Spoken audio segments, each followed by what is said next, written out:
Margarita Spasova from Bulgaria, and I work as an advocacy officer at Ekaterina Karavelova Foundation, which is an organization that has existed for more than 7 years now, supporting women and women's rights through activities in 3 main areas: community organizing, development, as we do a lot of trainings to support women in their personal and social development, to prepare them for civic participation and advocacy. And the third area in which we work very actively is policy, through our advocacy work and through our research, because we advocate for evidence-based gender equality policies.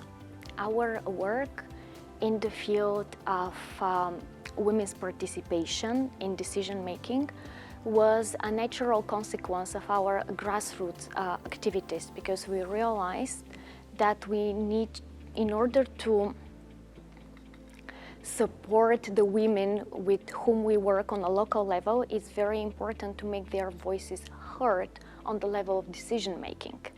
And in order to do that, it's important to have more women represented on all levels of decision-making.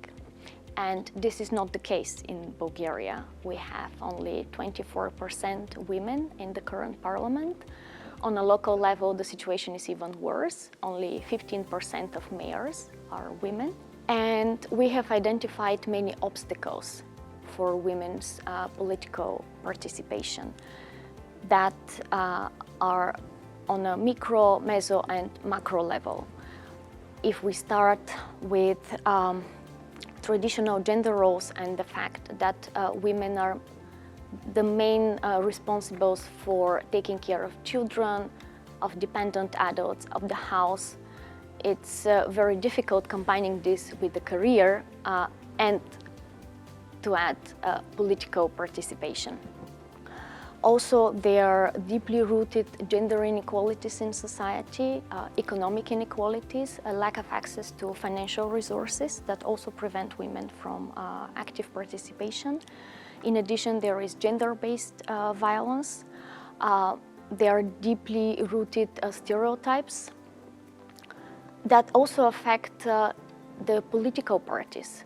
The internal policies of political parties also don't foster the active participation of women. Very often when candidate lists are prepared, women are not in electable positions. They are down the list, which makes it more difficult for them to get elected. So, as I said, there are many different obstacles that need to be addressed. And one of the ways in which we do it is by organizing roundtables, discussions to raise awareness about these issues, also through policy recommendations and through trainings for women, because it's very important to increase women's capacity and confidence to participate in decision-making. It's extremely important to have women at the table of taking decisions. Also, when it comes to combating violent extremism and radicalization, the fact that women are not represented affects the direction in which policies are designed, in a way that women's experiences are not taken into consideration. And girls and women are affected by violent extremism in a way that is different. And this needs to be taken into consideration. And from our experience, it's extremely important to engage women on a local level, on a community level, because they understand the context the best, and they can be really active agents in designing measures for prevention of radicalization. Because I think also including the women's perspective will put much more focus on prevention rather than on the dominating current measures that focus on securitization. I think in the same way it's very important to include women in decision-making. It's very important to include young people, because it's not possible to take decisions about them without them. So when it comes both to women and young people, it's very important that they are represented. It's also very important to collect data that is disaggregated according to gender and according to age in order to understand how these phenomena affect young boys and girls and also women.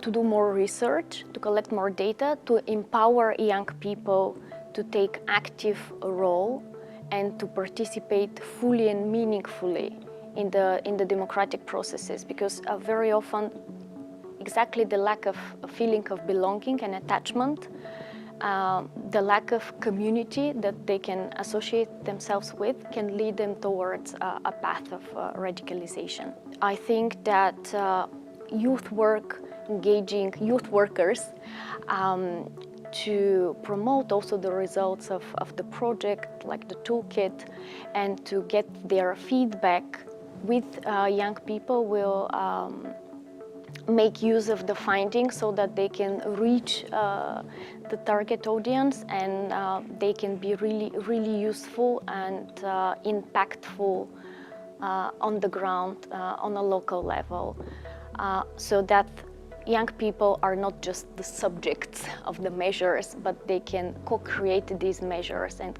they really participate in the prevention of radicalization. I bring a lot of inspiration.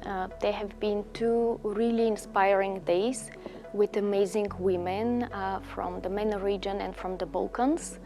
What I can say is that even though the countries are different, there are differences in the context, there are also a lot of similarities. It's really amazing to see all the work that these women do through academic research, through media reporting, through education and training, because this gives hope.